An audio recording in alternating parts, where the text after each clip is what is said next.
Alam niyo po bang pinakamabilis sa paraan para maging masaya? What is the quickest and easiest way to be happy? Ito po, yung tingnan mo sa buhay mo kung ano yung meron ka. To see and appreciate what you have. That is the quickest and easiest way to be happy. And what is the easiest way to be sad? Ano yung pinakamabilis at madaling paraan para naman maging malungkot? Yung tingnan mo sa buhay mo, yung wala. When you're trying to find what is missing in your life, you will be sad and miserable. Ang kasabihan, happiness is not having everything, but happiness is being thankful for everything in your life. So the question is, are you thankful for what you have in your life? Have you looked around at your life? And have you been grateful for these things, for the people that you have, the experiences that you have undergone? Dahil kung hindi mo pinapansin, tinitignan, pinapasalamatan ang mga bagay-bagay sa buhay mo, magiging malungkot ka. Amen? Remember that gratitude is a free antidepressant. Meron po mga ibang tao, depressed, may sakit.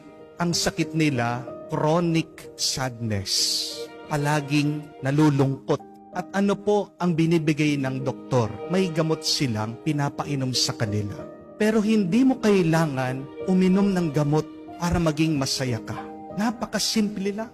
Manatili ka, buksan mong iyong mata, buksan mong iyong tenga, buksan mong iyong puso, at tanungin mong iyong sarili, ano ba ang nandirito sa aking buhay? Sino ba ang nandirito sa aking buhay? Ano na ba ang aking nagawa sa buhay? See, Jesus was also doing this in the gospel. He was listing his accomplishment, and Jesus was praying over them to the Father. Jesus was presenting them to his Father. Sabi niya, I have glorified your name. I have finished the work which you gave me to do. I have proclaimed your name to men. I have given them your word. Kaya nga masaya ang ating Panginoon. Kasi meron siyang natapos sa mga pinapagawa ng kanyang Ama. Oo, marami pang kailangan gawin eh. Hindi pa talaga tapos ang misyon. Hanggang ngayon, tinutuloy natin ang misyon na iniwan ng ating Panginoon.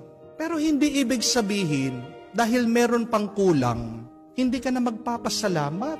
Oo, may kailangan pang gawin, pero tandaan mo, may nagawa na. At ang tanong, nagpasalamat ka na ba doon sa natapos na?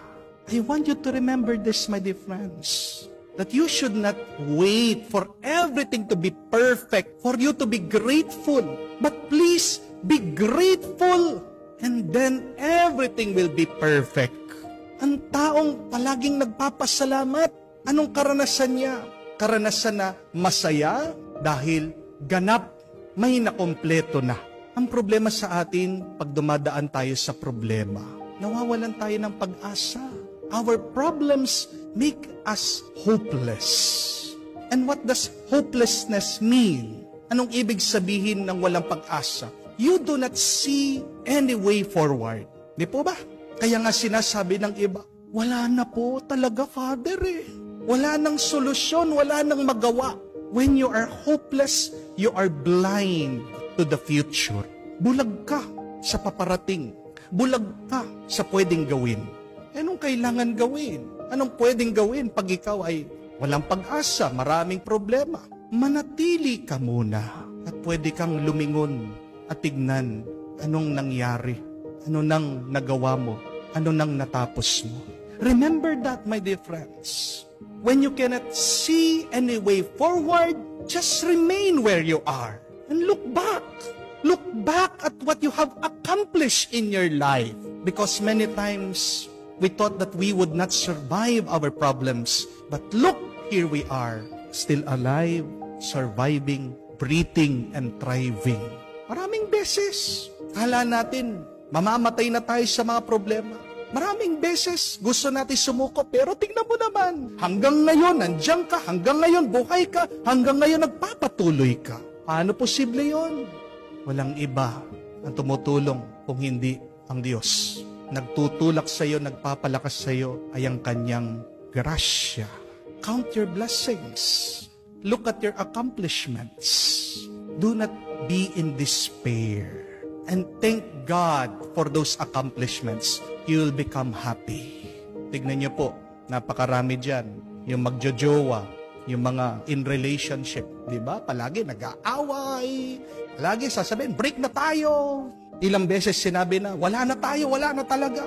Pero mga ilang araw lang, ilang linggo, babalikan na naman. Di po ba? Ilan na ba yung mga sinasabi na, wala na talaga, wala nang pera, daming utang. Pero nababayaran naman ng mga utang. Di po ba? Bigla-bigla, dumarating yung pambayad sa utang. Nagkakaroon ng pera, pambayad sa utang. Nakakayanan naman. Hindi naman nakukulong dahil sa utang. Yung mga iba, nawawala ng pag-asa dahil may sakit.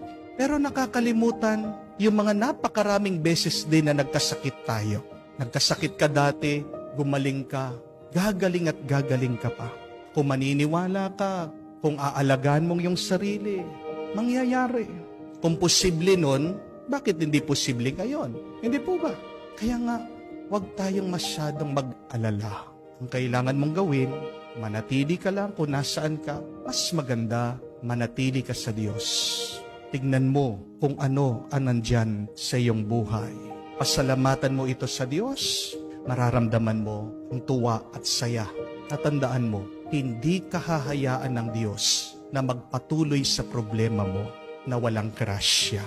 When there are problems, God will give you enough grace to tackle those problems, to solve those problems. If you have solved problems in your life before, you can solve your problems still now through your perseverance and through God's grace.